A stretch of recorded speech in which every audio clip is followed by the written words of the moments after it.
Hello guys, in this video I'm going to show you how to allow remixes of feed videos on the Instagram application. But first of all, I just want to mention, please don't forget to subscribe to our channel, because at 100,000 subscribers we are going to show you our YouTube revenue statistics and growth strategy, how to make money online. So let's jump into it. First of all, open the application on your device.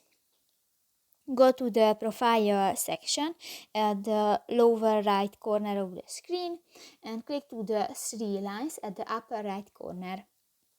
Tap to the settings and privacy option, and in the how others can interact with you section you can find the fourth option, the sharing and remixes. In the what people can remix section, you can find the second option, the all remixes of feed videos, and if you want to enable, just click to the next white circle and done. So that's pretty much it for this video, guys. See you in the next one. Bye bye.